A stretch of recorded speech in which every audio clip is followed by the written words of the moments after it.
What is a stage combat? It's where I take my knowledge of martial art called historical fencing and transform it into something theatrical, something that tells a story, something that captivates an audience. You will find us performing at castles, chateaus or city squares, pretty much anywhere where history can come alive. One such event was Ritterfest in Katzenberg, where we were kindly invited to perform. But before anything else, we had to get there, and what a journey it was. Since we are based in Czechia, it meant about 5 hours on the road, nearly 400 kilometers. The trip was long, but we were really excited. Shows abroad are very rare and always great experience. We set off on Friday afternoon and arrived late in the evening, already in darkness. Headlamps went on one by one. We got straight to work, building our camp. A few tents, a large canvas shelter, benches, tools, our home for the weekend. Once everything was set up, there was nothing left but to sit by the fire, rest and look forward to what next day would bring. We woke up to a beautiful morning. I went for a short walk, scouting the area with a friend. The stalls were already coming to life, preparing for the crowds. The whole thing takes place at this castle called Katzenberg. Originally built in the 12th century as a fortress, it once guarded key trade routes and, alongside other castles along the river Inn, helped defend the borderlands. Over time it was rebuilt and expanded, gradually losing its military purpose and transforming into a noble residence. Centuries later it fell into decline and was left to the elements. But today it's a different story. Restoration is underway, and even if it's not finished yet, it's great to see the place coming back to life step by step right in front of you. Alright, let's move on to our part, shall we? So we were scheduled to perform 4 shows throughout the day, one every 2 hours, nice and steady rhythm, plenty of time in between. One may say our job there sounded simple on paper, but somehow we still managed to mess it up. Between the first and the second show, we were supposed to join the parade, walk from the main entrance all the way to the so-called Turnierplatz, where all the performers and artists are presented to the crowd. Sounds great, right? Yeah, we completely missed it.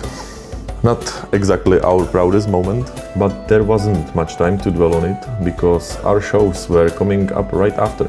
So we did what we came here to do, and we made sure to make up for it where it really matters. Let me show you what those performances look like. First one tells the story of a lost satchel, filled with mysterious belongings. It's discovered by a group of mercenaries, and as you might expect, things escalated quickly. What starts as curiosity turns into conflict, and before long they are fighting over it, each one convinced it's worth the risk. Until the original owner finally returns, and one by one, those who try to claim it for themselves fall. In the end, he retrieves his beloved bag, leaving nothing behind but silence and bodies on the ground. So what was inside? Maybe a few coins, and more importantly, his favorite teddy bear. That one is probably my favorite. It's dynamic and just incredibly fun to perform. The second story follows a wanted man on the run. Bounty hunters are closing in, and with nowhere left to hide, he comes up with a desperate plan. He disguises himself as a woman, and somehow it works, at least for most of them, all but one. One of the hunters becomes very interested, trying his best to win her favor, while others watch and openly mocks his awkward attempts. It's a little uncomfortable and it's absolutely hilarious. But the disguise doesn't last long.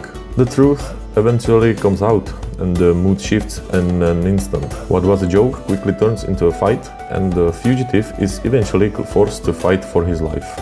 This one is a bit different from our usual performances, and seeing him fully dressed as a lady going up against heavily armored fighters makes it just unforgettable. After each show, we don't just disappear backstage.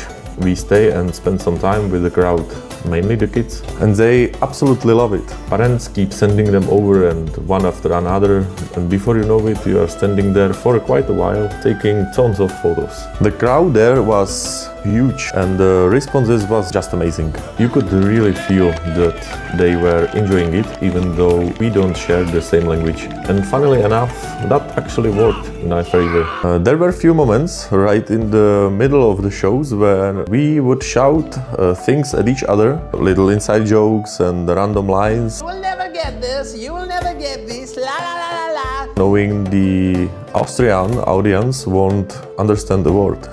With the music playing in background, it all just blended in.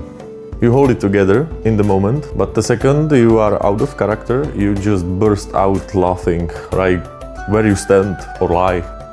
Also, other performers did great too. There was a music group playing medieval tunes, also an acrobatic group. Unfortunately, I didn't manage to get much footage of them, but let me tell you, their balance and control were seriously impressive. There were also plenty of attractions for the kids too, like a wooden Mary's wheel, a crossbow shooting range, and many more activities designed to leave your little ones both tired and happy. And the food, that was highlight of its own. The absolute peak were the so-called gebacken Mause, which literally translates to baked mice. Don't worry, no actual mice involved. It's sweet, donut-like dough, deep fried, coated in powdered sugar and served with apple or apricot jam. Simple and dangerously good. We also did a bit of cooking ourselves. Right over the fire we made a hearty pork stew served with fresh bread.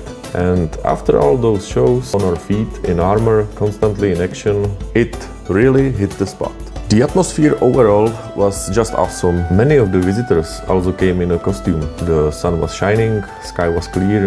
After the program ended and the visitors slowly left, the whole place suddenly felt like it was ours. Stalls were closing, the sun was setting. We just sat there taking it all in, everything that had happened that day. A beer in hand, maybe a shot of good rum, unwinding after the long day. The night stretched on. We played guitar, sang songs, and simply enjoyed the moment. Sadly, I didn't get any footage of that. My phone was completely dead by then.